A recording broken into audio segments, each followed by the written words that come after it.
అపోస్తలుల కార్యములు మనం ధ్యానం చేస్తున్నాం. కానీ ఈ వారం ప్రభువుని అడిగినప్పుడు ఆయన ఇచ్చిన మాట నేను మీతో పంచుకుంటున్నాను. పరిశుద్ధ జీవితాన్ని కాపాడుకోవాలి. సంఘముగా ఇంకెవరు లేచి బయటకు వెళ్ళొద్దు, లోపలికి రావద్దు. చాలా శ్రద్ధగా వినే ఒక 20 లేదా 30 నిమిషాలు శ్రద్ధగా మనసు పెట్టి విన్నప్పుడు ఆ దేవుని మాటలు ఏదైతే ఉందో అది మన జీవితంలో పరివర్తన తీసుకొస్తుంది. ఆమె చూడండి, దేవుని బిడ్డలారా, దేవుడు ఒక వ్యక్తి నుంచి ఏమి ఆశిస్తారు అంటే పరిశుద్ధమైన జీవితాన్ని దేవుడు ఆశిస్తారు. ఎందుకు దేవుడు పరిశుద్ధమైన జీవితాన్ని ఆశిస్తాడు ఒక వ్యక్తి నుంచి అంటే దేవుడు పరిశుద్ధుడై ఉన్నాడు కాబట్టి. దేవునికి స్తోత్రం, హల్లెలూయా. ఒక విషయము చూడండి, పాపము చేసేవారు, దొంగతనము చేసేవారు, వ్యభిచారం చేసేవారు నిత్యము భయపడుతూ ఉంటారు, ధైర్యముగా ఉండలేరు. బయటకు తీసుకెళ్తారు ఏమండి, ధైర్యంగా ఉండలేదు. కానీ ఒక వ్యక్తి పరిశుద్ధంగా జీవించేటటువంటి వ్యక్తి చాలా ధైర్యంగా జీవిస్తాడు. హల్లెలూయా, హల్లెలూయా. చాలా మందికి దేవుడు కనబడాలి, నేను దేవుడిని చూడాలి అని ఆశపడుతూ ఉంటారు. 5వ అధ్యాయం మత్తయి సువార్త 8వ అధ్యాయంలో ఒక మాట ఉంటుందండి. 8వ వచనంలో ఏమని ఉంటుందంటే, హృదయ శుద్ధి గల వారు ధన్యులు, వారు దేవుణ్ణి చూస్తారు. ఇక్కడ శుద్ధి కావాలి ప్రతి ఒక్క వ్యక్తికి. హృదయ శుద్ధి ఏ వ్యక్తిలోనైతే ఉంటుందో ఆ వ్యక్తి దేవుణ్ణి చూసే స్థాయికి వెళ్తాడు. హల్లెలూయా. మీరు చూశారా పాస్టర్ గారు దేవుణ్ణి అంటే? నేను చూశాను. నేను వైజాగ్లో బైబిల్ కాలేజీలో ఉన్నప్పుడు నేను చెప్పాను కదా మీకు, నేను అనుదినం నాకు ఒక అలవాటు ఉండేది. ఏంటంటే సాయంత్రం 4 నుంచి 5 గంటల 50 నిమిషాల వరకు నేను ప్రార్థన చేసుకునేవాడిని. ఆ సమయంలో దేవుని యొక్క మహాకృప, అభాగ్యుడైన నాకు దేవుని యొక్క ప్రత్యక్షత కలిగింది. హల్లెలూయా, హల్లెలూయా. అప్పటి నుంచి నా జీవితం ఇంకొక లెవెల్లో మార్చబడింది. అంటే హృదయ శుద్ధి కలిగిన వారు దేవుణ్ణి చూస్తారు. హల్లెలూయా. ఎందుకంటే పరిశుద్ధంగా జీవించే వారే పరలోకంలో ప్రవేశిస్తారు. ఒక క్వాలిటీ ఉంటుంది. ఏమండి, మీరు ఒకసారి ఆలోచించారు, ఏదైనా ఒక ఉన్నత అధికారి దగ్గరికి అందరికీ ప్రవేశం ఉంటుందా? ఉండదు. ఒక లెవెల్ ఉంటుంది, ఒక విధానం ఉంటుంది. ఒక ఉన్నతమైన వ్యక్తిని కలవాలంటే ముందుగానే ఏమండి పర్మిషన్ తీసుకోవాలి. ఇటు చూడండి, పరలోకంలో ప్రవేశించాలి అంటే అందరూ ప్రవేశించలేరు, ఇంపాసిబుల్. ఇప్పుడు ఇక్కడ ఉన్న మనం అందరం ప్రవేశిస్తామా అంటే చెప్పలేము. ఒకవేళ మనం మందిరానికి వచ్చి కూడా పాపములో జీవిస్తున్నాం అనుకోండి, మందిరానికి వస్తూ దేవుని వాక్యాన్ని వింటూ కూడా ఇంకా వ్యభిచారంలోనే జీవిస్తున్నారు అనుకోండి, ఇంకా పాపంలోనే, దొంగతనంలోనే, మోసంలోనే జీవిస్తే దేవుడు అంగీకరిస్తాడు అటువంటి వ్యక్తిని? అది ఎవరైనప్పటికీ. అందుకనే ప్రభువు కోరేది ఏంటంటే మన నుంచి పరిశుద్ధమైన జీవితం. హల్లెలూయా. మత్తయి సువార్త 7వ అధ్యాయంలో ప్రభు అంటాడు, ఏమండి, జీవమునకు పోవు దారి ఇరుకును సంకుచితమున ఉన్నది, దానిని కనుగొనువారు కొందరే. హల్లెలూయా. అక్కడే అంటాడు మరలా ప్రభు, నాశనమునకు పోవు ద్వారము వెడల్పై ఉన్నది, దాని ద్వారా అనేకులు. ఇది నా చూడండి, ఏమండి, ఆధ్యాత్మిక జీవితానికి లేదా పరిశుద్ధమైన జీవితానికి ఎవరైనా ప్రాధాన్యత ఇస్తున్నారండి? ఇవ్వరు. ఎందుకు ఇవ్వరంటే అది వారికి కష్టంగా ఉంటుంది. అమ్మో, దేవుడు ఇది చేయొద్దంటారు, దేవుడు అది చేయొద్దంటాడు. ఇవన్నీ మనం ఎలా చేయకుంటుంటాము? మనం ఎంజాయ్ చేయాలి, మనకు మనసుకు నచ్చినట్లుగా తిరగాలి, తినాలి, తాగాలి. ఒక విషయము దేవుని బిడ్డలారా, దేవుడు అంటాడు ప్రసంగి గ్రంథంలో, ఓ యవనుడా, లేకపోతే ఒక మనుష్యుడా, 1వ అధ్యాయం 11 1వ అధ్యాయం, నీ మనస్సుకు నచ్చినట్లు జీవించు, కానీ ఒక దినాన నీవు చేసిన ప్రతి క్రియను బట్టి దేవుడు నిన్ను లెక్కడుగుతాడు. హల్లెలూయా. చాలా మంది పాపము ఎంత ఇష్టంగా జరిగిస్తారు అంటే, బైబిల్లో లేవియ కాండంలో, సంఖ్యాకాండంలో ఒక మాట ఉంటుంది. ఏంటంటే, నీ పాపము నిన్ను పట్టుకొను. ఏమంటాడండి? పాపము నిన్ను 23వ అధ్యాయంలో ఉంటుంది. ఎందుకు దేవుడు ఆ మాట రాయించుంచాడు అని అంటే, చాలా సార్లు వారు దైవ భయం ఉండదు, మనుషుల భయం ఉండదు, తల్లిదండ్రుల భయం ఉండదు, భర్త భయం ఉండదు, సమాజం భయం ఉండదు. ఇష్టం వచ్చినట్లుగా జీవిస్తారు. కొంతకాలమైన తర్వాత రోగం పాలు కావటమో, శాపం పాలు కావటమో, జీవితంలో సంతోషం ఆనందం లేకుండా జీవిస్తూ ఉంటారు. కానీ దేవుడు ఇక్కడ చెబుతున్నాడు, ఏ వ్యక్తి అయితే తన హృదయాన్ని పరిశుద్ధంగా దేవుడి కొరకై కాపాడుకుంటూ ఉంటారో వారు పరలోక రాజ్యంలో ప్రవేశిస్తారంట. హల్లెలూయా. దేవుడిచ్చే మాట. ఒకసారి లేవియా కాండం 19వ అధ్యాయం, బైబిల్ ఉన్న వారు తీయండి. 19వ అధ్యాయం 2వ వచనం కనుక చదివినట్లయితే, మీరు పరిశుద్ధులై ఉండవలెను, మీ దేవుడనగు యెహోవానైనగు నేను. చూసారండి, దేవుడు ఇశ్రాయేలీయులతో అంటున్నాడు, నేను పరిశుద్ధుడనై ఉన్నాను, యెహోవానైన నేను. కాబట్టి మీరు కూడా ఎలా ఉండాలంట? పరిశుద్ధులై ఉండాలి. ఈ దినాల్లో దీనికి క్రైస్తవులే ప్రాధాన్యత ఇవ్వట్లేదండి. నేను ఇంకా ముందుకు వెళ్తూ ఉంటే కొన్ని విషయాలు చెప్తాను. క్రైస్తవులే పరిశుద్ధతకు ప్రాధాన్యత ఇవ్వట్లేదు. ఏదో తేలిగ్గా ఏమంటే సునాయాసంగా ఉండే భక్తిని ఎంచుకొని అలా కొనసాగుతున్నారు. కానీ దేవునికి నచ్చినట్లుగా, దేవుడు మెచ్చినట్లుగా జీవించాలనే ఆశ, కోరిక చాలా మందిలో లేదు. ప్రతి వారు తనకు నచ్చినట్లుగానే జీవిస్తున్నారు. కానీ మనం ఒక కోణం పెట్టుకోవాలంటే, ఒక తూకం పెట్టుకోవాలి. ఏంటంటే అది, ఇది దేవునికి సరైనదా కాదా, దేవుడు మెచ్చేదేనా కాదా అనేది మనము ఒక తక్కిన ఒక తూకం పెట్టుకొని దాంట్లో తూగే విధంగా మన జీవితం ఉండాలి. హల్లెలూయా, హల్లెలూయా. ఇదే మాట పేతురు గారు రాస్తారు. పేతురు రాసినటువంటి మొదటి పత్రిక 1వ అధ్యాయం 14వ వచనం చదివినట్లయితే, పేతురు రాసిన మొదటి పత్రిక 1వ అధ్యాయం 14వ వచనం,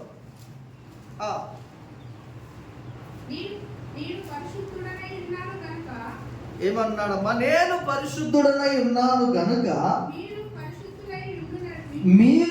పరిశుద్ధులై ఉండుడని వ్రాయబడి ఉన్నది కాగా, మీరు విధేయులకు పిల్లలై. చాలు. హల్లెలూయా.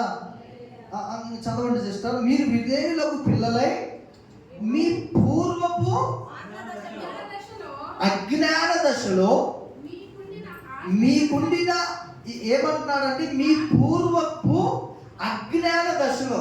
ఏ దశ అంట? అజ్ఞాన దశ.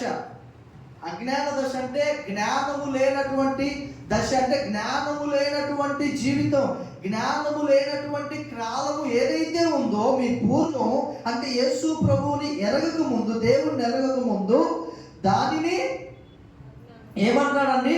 మీకుండిన ఆశలను అనుసరించి ప్రవర్తింపక మిమ్మును పిలిచిన వాడు పరిశుద్ధుడై ఉన్న ప్రకారము మీరును సమస్త ప్రవర్తన యందు. చూశారండి, దేని యందు? సమస్త ప్రవర్తన యందు. సమస్త ప్రవర్తన ఒకే విధంగా కాదు, సమస్త ప్రవర్తన యందు పరిశుద్ధులై ఉండాలి. హల్లెలూయా, హల్లెలూయా. అంటే దేవుడు చూడండి, నేను పరిశుద్ధుడనై ఉన్నాను. ఏమంటే మీకు ఇష్టము లేని మీ హావాభావాలకి సరితూగనటువంటి వ్యక్తులతో మీరు ఫ్రెండ్షిప్ చేస్తారా? స్నేహం చేస్తారా? ఎవరైనా చేస్తారా? నీ యొక్క ఉద్దేశం ఒకటే ఉంటుంది, ఆ వ్యక్తి యొక్క ఉద్దేశం ఇంకొకటే ఉంటే ఇద్దరికి సరిపోయిందా? మరి వాడు నాకు సెట్ కాదులేరు, ఆమె నాకు సెట్ కాదులేరు బాబు, నేను ఒకటి ఆలోచిస్తా, వాడు ఒకటి ఆలోచిస్తా. అంటే ఇద్దరు మనస్సు సరిగా లేనప్పుడు కలిసి నడవరు. అదే ఆమోస్ గ్రంథంలో కూడా ఉంటుంది. సమ్మతింపకుండా ఇద్దరు కూడి నడుతురా అంటాడు ఆమోస్ గ్రంథంలో. అవునా కాదా చెప్పండి? సమ్మతింపకుండా ఇద్దరు కూడిన, అటువంటప్పుడు దేవుడు పరిశుద్ధుడై ఉండి నేను అపవిత్రుడుగా ఉంటే నేను దేవుణ్ణి సంతోష పెట్టగలనా? నేను దేవునితో నడవగలనా? దేవుడు పరిశుద్ధుడై ఉన్నాడు కాబట్టి సంగమా మనము కూడా పరిశుద్ధంగానే బ్రతకాలి. హల్లెలూయా. ఇది అసాధ్యమా అంటే కాదు, ఇది సాధ్యము కాబట్టే ప్రభు చెబుతున్నాడు. లేదా బైబిల్లో అటువంటి వ్యక్తులు? ఒక మాట చెప్తున్నాను, పరిశుద్ధమైన జీవితమును నువ్వు కాపాడుకోకపోతే నీవైనా చెబుతున్న నేనైనా పరలోకంలో మనం ప్రవేశించలేం. చాలా మంది ఈవెన్ దైవజనులే పాస్టర్స్ అయినప్పటికీ, మంచి విశ్వాసులు అయినప్పటికీ, సంఘంలో చాలా యాక్టివ్గా పనిచేసేటటువంటి విశ్వాసులు అయినప్పటికీ కడవరిసారి లేదా ఆఖరిసారి నీ ముగింపులో కనుక నీ పరిశుద్ధతను పోగొట్టుకుంటే దేవుని రాజ్యంలో ఆ వ్యక్తికి ప్రవేశము లేదు. హల్లెలూయా. నేను చెప్పే మాటలు కాదు, దేవుని యొక్క జీవ వాక్యము చెప్పే మాటలు ఇది. ప్రభు అంటాడు, ఒకడు సర్వలోకమును సంపాదించుకొని తన ప్రాణమును పోగొట్టుకుంటే వాడికి ఏమి ప్రయోజనము? అసలు కాపాడుకోవాల్సింది ప్రాణం కదా. ఏంటి కాపాడుకోవాల్సింది? ప్రాణం అంటే ఒక వ్యక్తి తన జీవితాన్ని దేవునికి ఇష్టంగా పరిశుద్ధంగా కాపాడుకున్న వ్యక్తిని మాత్రమే దేవదూతలు వచ్చి పరలోకానికి తీసుకెళ్తాయి. ఆ లిస్టులో ఏమండి ఎవరున్నారు? లాజరు ఉన్నాడు. ఎవరున్నారండి? లాజరు చనిపోవటం రోగంతో చనిపోయాడు, కానీ పాపంతో చనిపోలే. లాజరు రోగంతో చనిపోయాడు లాజరు, కానీ పాపంతో. అందుకే క్రైస్తవుల యొక్క ప్రేమ, వాళ్ళు చెప్పే బోధ ఏంటయ్యా అనంటే, బ్రతికుండగానే నీ పాపాలు దేవుని సన్నిధిలో ఒప్పుకో. ఏమండి? నిజముగా ఒప్పుకోవటము 2 నిమిషాలు అంతే. ప్రభువా నేను పాపిని, నన్ను క్షమించని ఒప్పుకోవటము 2 నిమిషాలే. కానీ రక్షణ, సంతోషము, నిత్య జీవము యుగయుగాలు. హల్లెలూయా. కానీ సైతాను గాడు చాలా మందిని 2 నిమిషాలు వారి పాపాలను ఒప్పుకోనివ్వడు. వాళ్ళ గర్వం వారిని ఆ స్థితిలో నిలబెడతది. Praise the Lord. హల్లెలూయా. అంతే కదండి.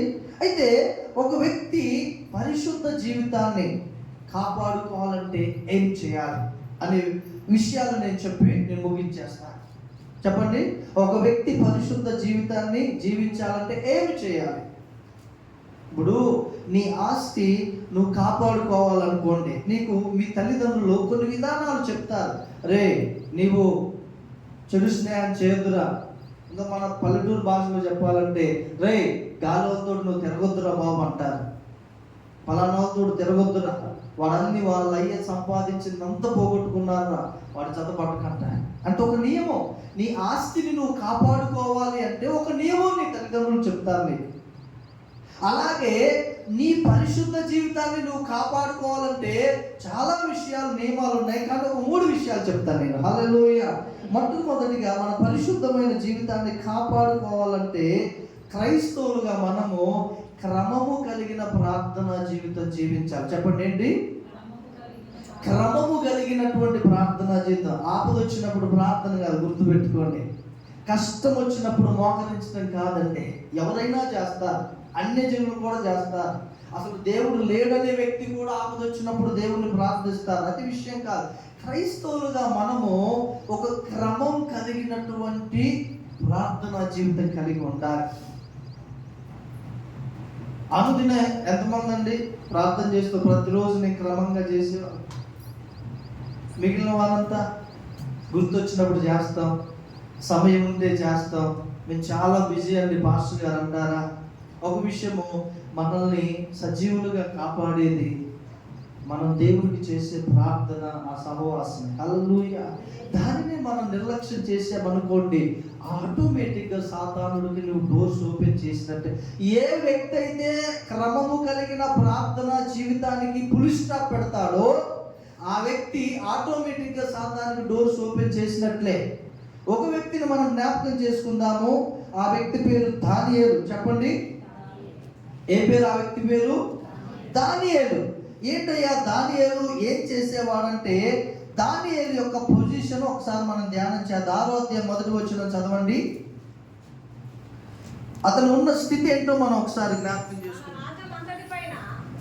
తన రాజ్యం అంతటి పైన అధిపతులుగా ఉండుటకై 120 మంది అధిపతులను నియమించుటకు దర్యావేషు అంటే ఒక గొప్ప రాజులకు ఇష్టమాయను వారి పైన. చూశారండి, 3 ప్రధానులుగా నియమించెను. ఆ ముగ్గురిలో చూసారండి, దానియేలు పొజిషన్ చూసారా? వాస్తవానికి ఈ మాట చదివేటప్పటికి దానియేలుకి చాలా వయసు, ముసలివాడు అనుకోవచ్చు ఒక మాటలో చెప్పాలంటే. చాలా వయసు ఉంది దానియేలుకి. 60కి 70కి పైనే ఉంటాయి, 70 సంవత్సరాలకి పైనే ఉంటాయి దానియేలుకి.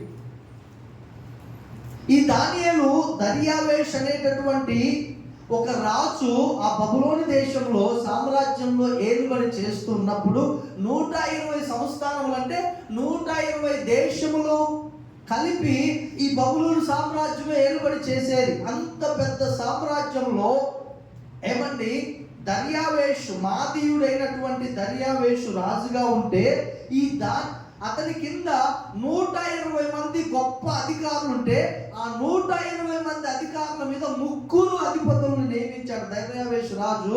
ఆ 3 అధిపతుల్లో దానియేలు ముఖ్యుడు అంటారు. ప్రైజ్ ద లార్డ్, హల్లెలూయా. సహజంగా ఏమండి కొంతమంది అధికారులకు అంటే ఈ విధంగా చాలా అలాగనే ఉంది. చాలా మంది ఏం చేస్తారంటే అదే మనమే నాయకులము, మనమే అధిపతులు, మనం ఏం చేసినా అడిగేవారు లేరు అనుకుంటారు. ఈ 120 సంస్థానంలో మనకు వచ్చే శాలరీ ఏం సరిపోయిందిరా బాబు, మనం ఇలా చేద్దామని ఆ 3 అంటే 3లో 2 అనుకుంటున్నారు దానియేలు గాక. ఈ మాట ఏమో నేను మాత్రం లెక్క సరిగా చెప్తాను రాజుకి, నన్ను నియమించిన రాజుకి నేను లెక్క సరిగా చెప్తా, నేను రాజును మోసం చేయను, నేను మోసం చేయను అనంటే ఈ ఇద్దరికి అసలు ఇష్టం లేదు. అరే ఈడేంటి అడ్డుపడుతున్నాడు, ఇలా చేస్తున్నాడు ఏంటి, ఎట్లాగైనా దానియేలు లేకుండా చేసేద్దాం, దానియేలుని ఖతం చేసేద్దాం అనుకున్నారు. అనుకొని ఏం చేశారంటే మనకు అడ్డొస్తూ మనము దోచుకోకుండా, ఎందుకు ఆ మాట అంటే అక్కడ చూడండి 3వ వచనం చదువుతారండి. 2వ వచనం చదువమ్మా. 2వ వచనం, వారిపైన 3 ప్రధానులుగా నియమించెను, రాజులకు నష్టము కలగకుండానట్లు ఆ అధిపతులు తప్పకుండా వీరికి లెక్కలు ఒప్పచెప్పవలన ఆజ్ఞ ఇచ్చెను. అతి శ్రేష్ఠ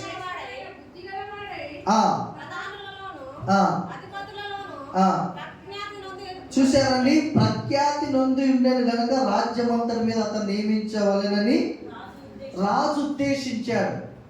ఇప్పుడు ఈ రోజుల్లో చూడండి, ఎవరైనా ఒక అధికారి కింద పెడితే ఒకవేళ క్యాష్ కౌంటర్లో పెట్టారు అనుకోండి, మ్యాక్సిమం ఎంతో అంత దొబ్బుతారు అంట, తప్పిస్తారు, అంత నమ్మకస్తులు లేరు.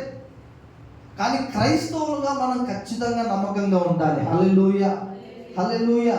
డబ్బు విషయంలో, స్త్రీ విషయంలో అది మాత్రమే కాదు, దేవుడు ఏమన్నాడండి, అన్ని విషయాల్లో మీరు పరిశుద్ధులై అన్నాడు.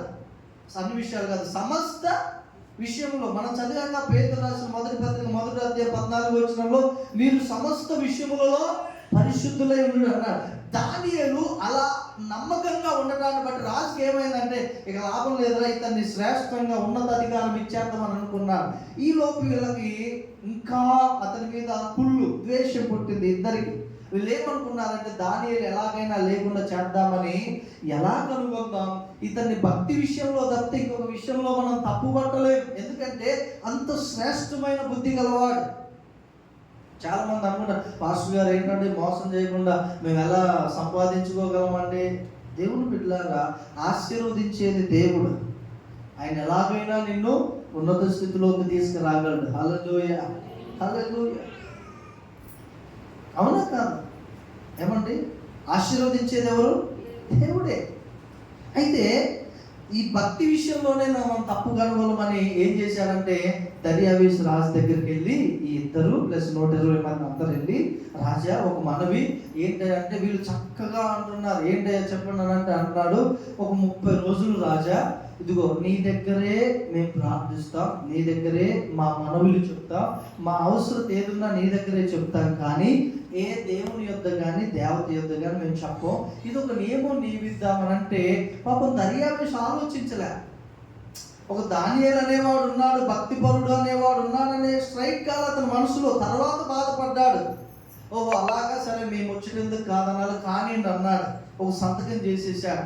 ఇది రాజ్యమంతటా ప్రకటించబడింది. కానీ ముఖ్యంగా ఎవరి కోసం ఈ ఆజ్ఞ? అసలు ఈ శాసనం ఎవరి కోసం? ముఖ్యంగా దానియేలు కోసం. ఎందుకని? దానియేలే తప్పు పట్టగలం ఈ విషయంలో. ఎందుకంటే దానియేలు ప్రార్థన చేయకుండా ఉండలేడు. అతను ప్రతిరోజు యెరూషలేము తట్లు కిటికీలు తెరిచి మరీ ప్రార్థన చేస్తాడు. అదే జరిగింది. చూడండి 10వ వచనం 6వ అధ్యాయం. ఏం శాసనం? రాజు దగ్గర తప్ప ఇంకొకరి దగ్గర ప్రార్థన చేయకూడదు. చేస్తే వాళ్ళ శిక్ష ఏంటి? శిక్ష ఏంటి? వాళ్ళ శిక్ష ఏంటి? అది సింహాల బోన్లో వేయటం. అయితే చూడండి, ఇటు శాసనం చేయబడిన దానియేలు తెలుసుకుని తన ఇంటికి వెళ్ళి యథాప్రకారముగా అనుదినము ముమ్మారు మోకాళ్ళుని తన ఇంటి పైగది కిటికీలు యెరూషలేము తట్టునకు తెరవబడి ఉండగా చూసారండి, తెలిసింది. ఇప్పుడు సింహాల భూమిలో వేస్తారని ఒక విషయం దేవుని బిడ్డలారా, దానియేలు ఎందుకు అలా ప్రార్థన చేస్తాడంటే, యాక్చువల్గా దానియేలు యెరూషలేములో నుండి చెరపట్టబడిన ఒక బానిసగా వచ్చినటువంటి వ్యక్తి దానియేలు. అతడు యథార్థమైన జీవితం, పరిశుద్ధమైన జీవితం, ప్రార్థన జీవితం ఏం చేసిందంటే దానియేలుని ఉన్నత స్థితిలోనికి తీసుకొచ్చింది. అనుదినము దానియేలు ప్రార్థన చేసేవాడు. ఇతను రోజుకి ఎన్నిసార్లు చేస్తున్నాడంట ప్రార్థన? 3 సార్లు. మనం ఒక్కసారి చేయడానికి కలిసిపోతాం. ముమ్మారు ప్రార్థన చేసేవాడు. ఈ విషయం ఖచ్చితంగా 13వ వచనం చదవండి. ఈ విషయము అందుకు వారు ఎవరు? ఆ అధిపతులు, మిగిలిన 120 మంది వారు. చూసారా అండి? చెరపట్టబడిన యూదులలో ఉన్న ఆ దానియేలు నిన్నే గాని నీవు పుట్టించిన శాసనముగానే లక్ష్య పెట్టగా అనుదినము ముమ్మారు ప్రార్థన చేయొచ్చు. చూసారండి, వాస్తవంగా శాసనం పుట్టించింది దర్యావేశ ఈ అధిపతుల? చెప్పండి. అయ్యో, ఈ శాసనం పుట్టించింది ఎవరు?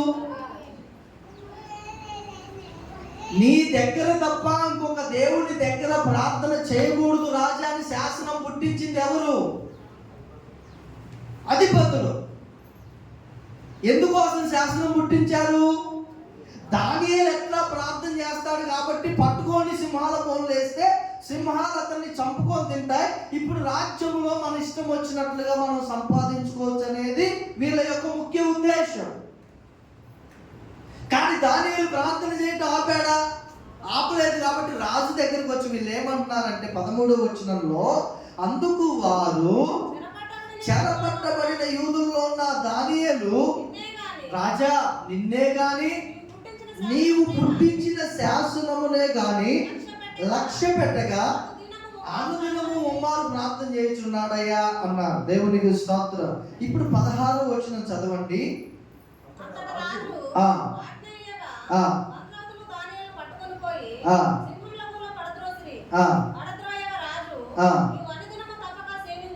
నీవు అనుదినము తప్పక సేవించుచున్న నీ దేవుడే నిన్ను రక్షించునని దానియేలుతో ఒక విషయం అండి. దానియేలు అంటే రాజుకు పిచ్చి ఇష్టం.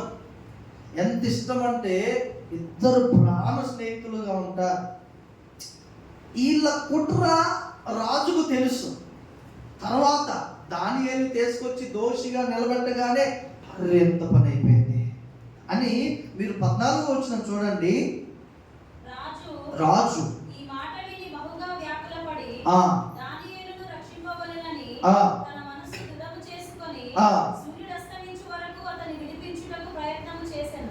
ఆ మనుషులు దీన్ని చూచి రాజసన్నిధికి సందడిగా కూడి వచ్చి, రాజు స్థిరపరచిన ఏ శాసనము గాని తీర్మానము గాని ఎవడనూ రద్దుపరచజాలడు.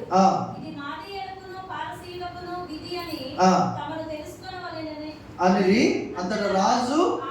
అంటే మీరు చూసారా, దర్యావేశు రాజు దానియేలుని సాయంత్రం వరకు విడిపించాలని సకల ప్రయత్నాలు చేశాడు. కానీ దానియేలు వల్ల, దర్యావేశు రాజు వల్ల కాలేదు. కొన్నిసార్లు ఈ మాట వినండి ప్రియ దేవుని సంగమా, అధికారులు కూడా మనల్ని ఒకవేళ మన మీద ప్రేమ ఉండి విడిపించలేని తప్పించలేని పరిస్థితుల్లో దేవుడు ఖచ్చితంగా మనల్ని రక్షిస్తాడు. హల్లెలూయా, హల్లెలూయా. వేసేసారు సింహాల భూమిలో.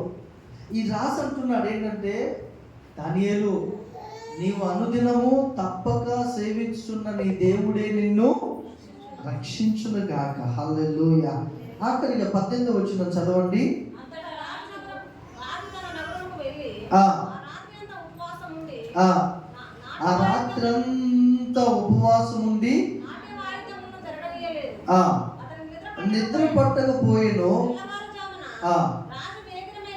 లేచి సింహముల గుహ దగ్గరకు త్వరపడిపోయేను. అతడు గుహ దగ్గరకు రాగానే దుఃఖ స్వరముతో దానియేలును పిలిచి, జీవము గల దేవుని సేవకుడమైన దానియేలు, నిత్యము నీవు సేవించుచున్న నీ దేవుడు నిన్ను అడిగెను. అందుకు దానియేలు, రాజు చిరకాలము జీవించును గాక, నేను నా దేవుని దృష్టికి నిర్దోషినిగా కనబడితిని గనుక ఆయన తన దూత నంపించి సింహములు నాకు ఏ హానియు చేయకుండా వాటి నోళ్ళు మోయించారు. హల్లెలూయా. ఏమండి, ఒకటి కాదు, రెండు కాదు, 100 సింహాలు ఉన్నాయి. గుహ అంటే రాజు సింహాలు 100 కొలదిగా ఉన్నాయి.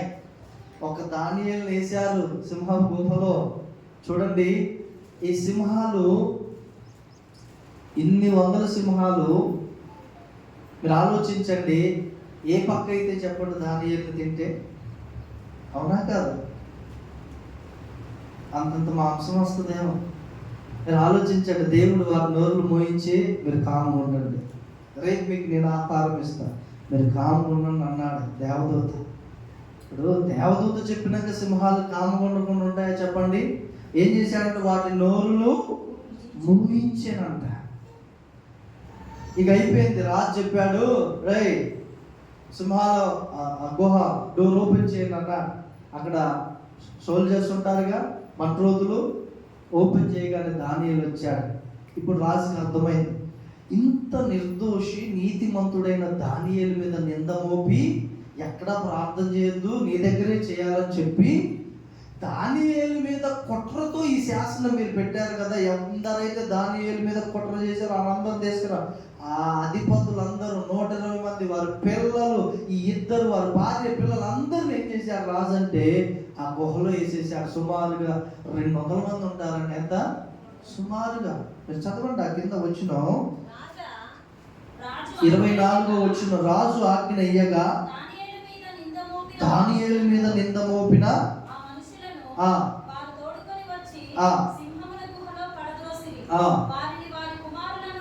వారిని, వారి కుమారులను, వారి భార్యలను పడద్రోసిరి.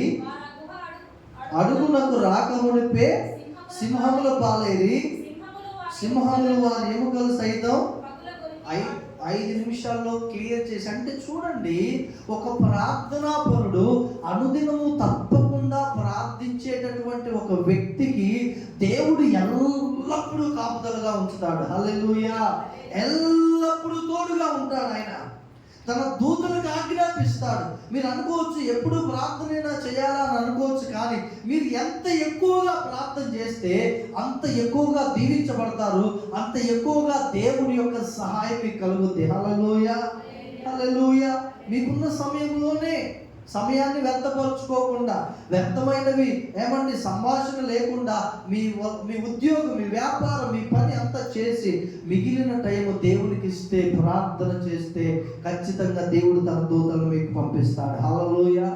రెండవదిగా, మొట్టమొదటిగా క్రమము కలిగిన ప్రార్థనా జీవితం జీవిస్తే ఏమండి మీరు మీ యొక్క పరిశుద్ధమైన జీవితాన్ని కాపాడుకుంటారు. రెండవదిగా ఆశ నిగ్రహం కలిగి ఉండాలి. అప్పుడే మీ పరిశుద్ధమైన జీవితాన్ని కాపాడుకుంటారు. ఏంటంటే ఏం కలిగి ఉండాలి? ఆశ నిగ్రహం. ఒక మాట చదివి నేను ముందుకెళ్తాను.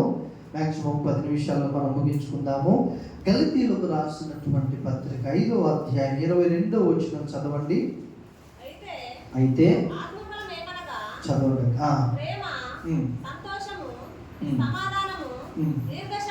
దీర్ఘశాంతము, లాస్ట్ సాత్వికంగా, ఇదండి ఏంటంట ఆశా నిగ్రహం. ఇది ఒక ఆత్మ ఫలం. సంఘములో నీకు ఆశా నిగ్రహము అనే ఫలము నీ జీవితంలో లేకపోతే నువ్వు నీ జీవితాన్ని అపవిత్రపరుచుకునే ఛాన్స్ చాలా ఎక్కువగా ఉంది. ఎందుకు ఈ మాట చెప్పుచున్నానంటే, ఆశ నిగ్రహము కలిగిన వ్యక్తి తాను చూసింది వెంటనే కావాలని కోరుకోడు, ఆశపడడు. చాలా ప్రమాదం దేవుని బిడ్డలారా. విషయాలు చెప్తా. ప్రసంగి గ్రంథం ఒకసారి చూడండి. ప్రసంగి గ్రంథం 1వ అధ్యాయం 8వ వచనం, 1:8. అలాగే మత్తయి 6:22 కూడా ఎడతెరిపి లేకుండా. అమ్మా ప్రసంగి 1:8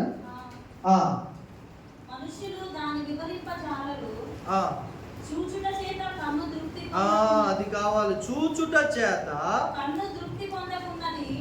కన్ను తృప్తి పొందకున్నదంట. చూశారండి, చూచుట చేత కన్ను తృప్తి పొందకున్నది. అంటే ఆశ నిగ్రహం అనేది ఇప్పుడు చూడటాన్ని బట్టి ఫలానా వస్తువు కావాలి అని నువ్వు చూసినప్పుడు దాన్ని ఆశిస్తే అది నీకు మంచిదో చెడ్డదో నువ్వు జాగ్రత్తగా విచారించుకోవాలి. ఆశ నిగ్రహం కలిగిన వ్యక్తి చూసిందల్లా తెచ్చుకోడు, ఆశించడు. హల్లెలూయా. సార్ మత్తయి సువార్త చదవండి 6:22. దేహమునకు దీపము, ఈ దేహానికి దీపం ఏంటంట కన్ను. కనుక నీ కన్ను తేటగా ఉండిన ఎడల నీ దేహమంతయు వెలుగుమయమై ఉండట. హల్లెలూయా. అర్థమైందండి. చాలా మంది పాపం ఎలా చేస్తారు, ఫస్ట్ చూస్తారు, చూసిన దాన్ని మైండ్లో ఆలోచించి అది కావాలని ఆశపడతారు, కాబట్టి దాని వెంట పరిగెడతారు. ఈ ఆశ నిగ్రహం అనే ఈ ఫలము నీలో నాలో ఉన్నప్పుడు ఏంటంటే, మనం చూసిన అది పాపము కాబట్టి దాన్ని మనము లోపలికి తెచ్చుకోము. నీ పరిశుద్ధ జీవితాన్ని ఎలా కాపాడుకుంటావు అని అంటే, రెండవదిగా ఆశ నిగ్రహం కలిగి ఉన్నప్పుడు. ఇప్పుడు జ్వరం వచ్చిన వ్యక్తికి డాక్టర్ అరే నువ్వు నాన్ వెజ్ తినొద్దు అంటాడు. జ్వరం ఎత్తున్న వ్యక్తికి నువ్వు సారా తాగొద్దు అంటాడు. జ్వరం ఏదైనా రోగం ఉన్న వ్యక్తిని నువ్వు ఫలాన్ని చేయొద్దు అంటాడు. కానీ వీడు టెంప్ట్ అయిపోయి అది చేసింది అనుకోండి, ఆ స్థితి ఎక్కడికి వెళ్తుంది? మరణానికి దారితీస్తుంది. కామన్లు వస్తాయి ఏమండి, ఊపిరితిత్తులు పాడైపోతాయి, కిడ్నీల మీద లివర్ మీద ఎఫెక్ట్ చూపించి ఆడు 20 సంవత్సరాలు బ్రతకాల్సిన వ్యక్తి 4 రోజుల్లో కామన్లు ఎక్కువైపోయినాయండి అంటారు, చనిపోతారు. అంటే ఆశ నిగ్రహం నియంత్రించుకోవడం. ఇది నాకు వద్దు అనుకొని దాన్ని నీవు తొలగించుకున్నప్పుడు అది నీ దేహానికి ఆరోగ్యం. హల్లెలూయా. సారా తాగే వాళ్ళు కానీ పాపం చేసే వాళ్ళు ఏంటంటే ఫస్ట్ చూస్తారు. ఇప్పుడు సామెతల గ్రంథంలో మనం ద్రాక్షారసం గురించి చదువుదేమని, అది కన్నులకు రమ్యమైనదిగా తలతలలాడుతూ కనబడుతుంది కాబట్టి దాని దగ్గరికి వెళ్ళి తాగుతారని దేవుడే చెప్తున్నాడు. కాబట్టి వాటిని మనం విసర్జించాలి. దేవునికి స్తోత్రం. ఆదికాండం 3వ అధ్యాయము 6వ వచనం చదవండి. ఆదికాండం 3వ అధ్యాయం 6వ వచనం. మనందరికి మూల పితురామే ఆ స్త్రీ అవ్వమ్మ.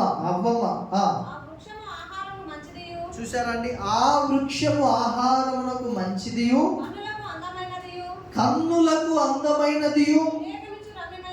ఏంటంటే కన్నులకు అందమైనది. ఈమె చూసి దేవుడు అన్నాడు, ఆయన వెళ్తూ, అయ్యా ఇన్ని వేల రకాల పండ్ల చెట్లు ఉన్నాయి, ఇవన్నీ మీరు తినండి, కానీ తోట మధ్యలో ఉన్న ఈ చెట్టు, ఇది మంచి చెడ్డలు తెలివినిచ్చే చెట్టు, దీని ఫలమును మీరు ముట్టొద్దు, తినొద్దని ప్రభు చెప్పాడు.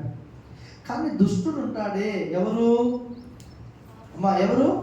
సాతానుడు వాడు డైరెక్ట్ రాలేడు కాబట్టి సర్పమును ఉపయోగించుకున్నాడు. సర్పములోనికి వచ్చి స్త్రీతో మాట్లాడుతూ, అంటే ఆది కాలంలో అవ్వ ఆదాము ఇద్దరే ఉన్నప్పుడు సర్పము మాట్లాడేది.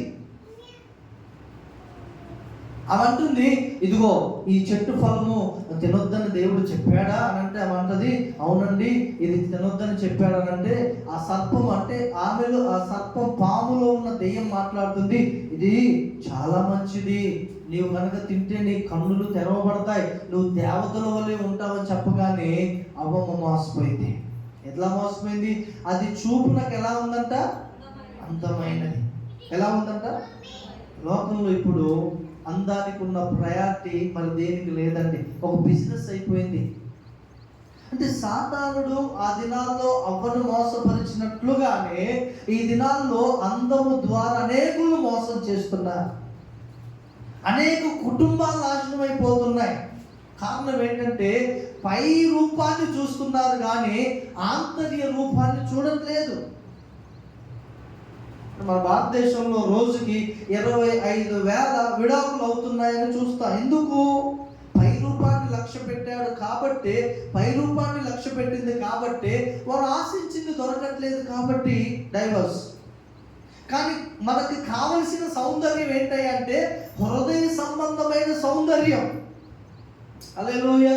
ఇక్కడ చూడండి, కన్నులకు అంటే ఆశ నిగ్రహము లేదు కాబట్టి ఆ పండును తీసుకొని తినగానే ఆమె కన్నులు, ఆమె ఒక్కతే తినలేదు, తీసుకుని తన భర్తకు కూడా ఇచ్చింది. కన్నులు తెరవబడగానే వారు తాము దిగంబరులమని తెలుసుకొని మోసపోయారు.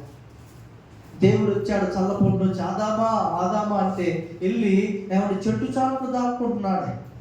ఆదామా అంటే దేవుడా నీ స్వరము నేను విన్నప్పుడు ఇదిగో నేను అంజూరపు చెట్టు, ఆ చెట్టు చాటున దాక్కుని ఉన్నాను ప్రభువా. అరే ప్రభు అంటాడు, నీకెందుకు, నీవు దిగంబరుగా ఉన్నావేంటి, దాక్కుంటున్నావేంటి? నేను చెప్పానుగా మొదటిగా, పరిశుద్ధమైన జీవితము జీవించని వాడు భయపడుతూ ఉంటాడు. ఏ వ్యక్తి అయితే పరిశుద్ధమైన జీవితాన్ని జీవిస్తాడు వాడు ధైర్యంగా ఉంటాడు. హల్లెలూయా. ఆదాము భయపడి పాపం చేశాడు కాబట్టి దాక్కున్నాడు చెట్టు చాటున. అంటే ప్రభు అంటున్నాడు, నువ్వు ఎందుకు దాక్కున్నావు? నేను తినొద్దని చెప్పిన పండుని నువ్వు తిన్నావా అంటే, ప్రభువా నేను తినలేదు నాయన, ఇదిగో నీవు నాకు ఇచ్చిన ఈ స్త్రీయే నాకు ఇస్తే తిన్నా. చూసారండి, నీవు నాకు ఇచ్చిన ఈ స్త్రీ అంటే నేరం ఎవరి మీద మోపుతున్నాడు? ఆదాము దేవుని మీద. అప్పుడే పాపం ఆరంభమైందని. పండు ఎప్పుడైతే తిన్నారో, దేవుడు వద్దన్నది ఎప్పుడైతే చేశారో దేవుని బిడ్డలారా, అప్పుడే పాపం ఆరంభం. మరలా చెప్తున్నా, యవనస్తులు ఉన్నారు ఇక్కడ, స్త్రీలు ఉన్నారు, అందరు ఉన్నారు. పాపం అనేది ఏ విధంగా నీలోనికి వస్తుందో తెలియదు కానీ నీ పరిశుద్ధ జీవితాన్ని డిస్టర్బ్ చేయాలి. అందుకనే ప్రతి విషయంలో ఆశ నిగ్రహం కలిగి ఉండు. చాలా మంది గొప్ప గొప్ప భక్తులు ఈ ఆశా నిగ్రహం లేకనే వారి మంచి సాక్ష్యం కలిగిన జీవితాన్ని పాడు చేసుకున్నారు, నాశనం చేసుకున్నారు. కానీ దేవుని బిడ్డలుగా మీరు ఆశ నిగ్రహం చూసిందల్లా ఆశించొద్దండి. ఒకవేళ చూస్తే నీకు చెడ్డ తలంపు రావచ్చు, ఆశ పుట్టవచ్చు, అయితే వాటిని నీ మనసులోనే ఆలోచనలు నువ్వు డిలీట్ చేసేసా. ప్రభు పాదాలు పట్టుకోవాలి. అలా ఉన్నప్పుడు నీ జీవితం చాలా పరిశుద్ధంగా ఉంటుంది. హల్లెలూయా. దానియేలు అలా ఉన్నాడు కాబట్టి, మోసము చేయకుండా ఉన్నాడు కాబట్టి దేవదూత అతనికి ఇప్పుడు సెక్యూరిటీగా ఉన్నాడు. హల్లెలూయా. మూడవదిగా చెప్పింది, మనం ముగించేసుకుందాం. మొట్టమొదటిగా ఏమండి, క్రమము కలిగిన ప్రార్థన జీవితం మనం జీవిస్తే మన కుటుంబంలో మన పరిశుద్ధ జీవితాన్ని కాపాడుకుంటాం. రెండవదిగా ఆశ నిగ్రహం కలిగి ఉన్నప్పుడు మన పరిశుద్ధ జీవితాన్ని కాపాడుకుంటాం. క్రైస్తవులుగా మూడవదిగా మన పరిశుద్ధ జీవితం కాపాడుకోవాలి అనంటే దేవుని వాక్యాన్ని చదివి దేవుని వాక్యాన్ని మనం అనుసరించాలి. చెప్పండి, దేవుని వాక్యాన్ని మనం అనుసరించాలి. ప్రభు అన్నాడు ఒకసారి యాకోబు రాసిన పత్రికలో, యాకోబు రాసిన పత్రిక ప్రభు అంటాడు స్వయంగా, ఏమని అంటాడు అంటే, యాకోబు రాసిన పత్రికలో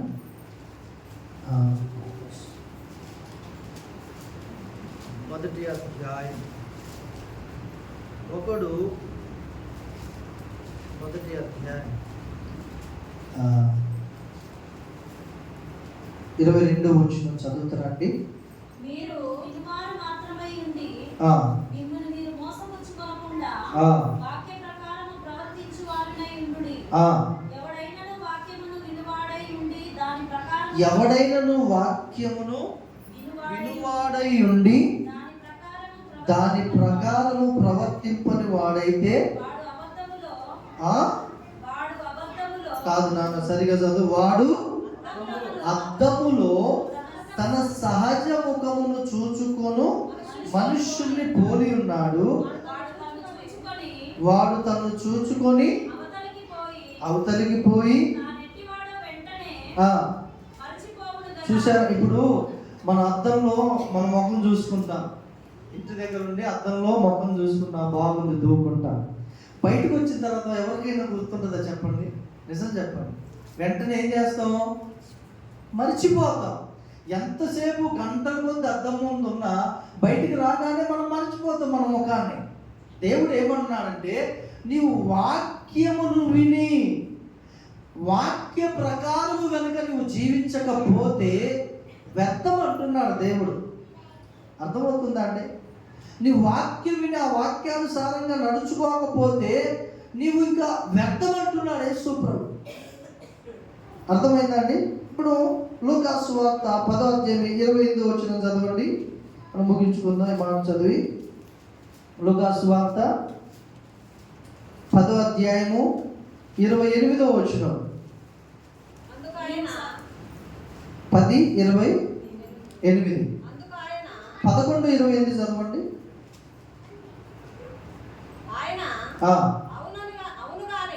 ఆయన అంటున్నాడు, అవును గాని దేవుని వాక్యము విని దానిని గైకొను వారు. యేసు ప్రభు ఆయన దగ్గరకు వచ్చి 27వ వచనం, ఆయన ఈ మాటలు చెప్పుచుండగా సమూహంలో ఉన్న ఒక స్త్రీ ఆయనను చూచి, నిన్ను మోసిన గర్భమును నీవు కుడిచిన స్తనములను ధన్యములైనవని కేకలు వేసి చెప్పగా, అంటే యేసు ప్రభును ఆయన తల్లిని పొగుడుతున్నాడు. ఏమనంటే, అయ్యా ఇంత మంచి బోధ చేస్తున్నావు, అసలు నీ తల్లి ధన్యురాలు అంటున్నాడు, నీ తల్లి గొప్పదయ్యా అంటున్నాడు. అందుకే యేసు ప్రభు ఏమంటున్నాడు తెలుసా? అవును కానీ కాదనట్లేదు, మరియమ్మ ధన్యురాలే. ఎందుకు అనంటే ఆమె కన్యక. దేవునికి స్తోత్రం. ఆ దినాల్లో చాలా మంది యూదులు స్త్రీలు వివాహం చేసుకోకుండా ఉండేవారు. ఎందుకంటే ఒక ప్రవచనం ఉంది. ఏంటి ఆ ప్రవచనం అంటే, కన్యక గర్భవతి కుమారుని కనును, అతనికి ఇమ్మానుయేల్ అని పేరు పెట్టుదు. ఇమ్మానుయేల్ అనగా భాషాంతరమున దేవుడు మనకి తోడని అర్థము. ఆ మాటను బట్టి కొంతమంది ఆసక్తి కలిగిన స్త్రీలు వివాహం చేసుకోకుండా ఉండేవారు. అయితే అదే కోవలో మరియ కూడా ఉన్నారండి. కానీ మరియకు ప్రధానమైంది. హల్లెలూయా. మరియకు ప్రధానమైనప్పటికీ వారేకము కాకమునకు పరిశుద్ధాత్మ వలన గర్భము ధరించింది. తన భర్త యోసేపు నీతిమంతుడు, విడనాడాలని రహస్యంగా యాక్చువల్గా ఎవరైనా పెళ్లి కాకముందు గర్భవతులైతే రాళ్లతో కొట్టి చంపాలి ధర్మశాస్త్రం ప్రకారం. కానీ ఎందుకు ఆమెను చంపాలని నీతిమంతుడైన యోసేపు రహస్యంగా విడిచిపెడదామని ఆలోచించి నైట్ పడుకున్నాడు. తెల్లారికి వెళ్ళిపోతే ఎటైనా వేరే ఊరు దేశం. ఆ రాత్రి దేవదూత వచ్చి, యోసేపు నువ్వు నీ భార్య అయిన మరియను చేర్చుకోవడానికి భయపడకు, ఆమె గర్భం ధరించింది పరిశుద్ధాత్మ వలనే నాయన, పాపం వలన కాదని చెప్పగానే యోసేపు ఏం చేయాలి? తెల్లారి మరియమ్మను చేర్చుకుంటాడు. హల్లెలూయా. దగ్గర చేర్చుకుంటాడు. తన దగ్గర కనేంత వరకు ఆమెను ముట్టుకోడండి యోసేపు, నీతిమంతుడు. ఆ తర్వాత మరియమ్మకు 3 కుమారులు, 2 కుమార్తెలు యోసేపుకు పుడతారు. కానీ యోసేపు ఎరక్క ముందే మరియమ్మకు యేసు ప్రభు పరిశుద్ధాత్మలో జన్మించాడు. అందుకే ఆమె ధన్యురాలే అంటున్నాడు యేసు ప్రభు. నిజమే. కానీ 28వ వచనం చదవండి. ఆయన అవును కానీ దేవుని వాక్యము విని మరీ ధన్యులు. అర్థమైందండి? ఈ దేవుని వాక్యాన్ని విని దీనిని గైకొంటే మరీ ధన్యులు. అందుకే దేవుని బిడ్డలారా, ఈ లోకంలో ఒక క్రైస్తవునిగా మన జీవితం పరిశుద్ధంగా ఉండాలంటే వాక్యాన్ని గైకొనే వారముగా ఉండాలి. 3వదిగా 119వ కీర్తన 9వ వచనం చదివినట్లయితే, యవ్వనుడు దేని చేత తన నడక శుద్ధిపరుచుకుందును, నీ వాక్యమును జాగ్రత్తగా చూచుకొనుట చేతనే కదా అంటాడు అక్కడ. హల్లెలూయా. అలాగే 119వ కీర్తన 100వ వచనంలో మీరు చదివినట్లయితే, చదవండి ఒకసారి. నీ ఉపదేశములను ఆ నీవు లక్ష్యం చేసి ఉన్నాను. ఆ కావున ఆ బుద్ధుల కంటే నాకు ఆ. విశేష జ్ఞానం కలదు. విశేష జ్ఞానం కలదు. 101వ వచనం కూడా నేను 101వ వచనం చదవండి సిస్టర్. నీవు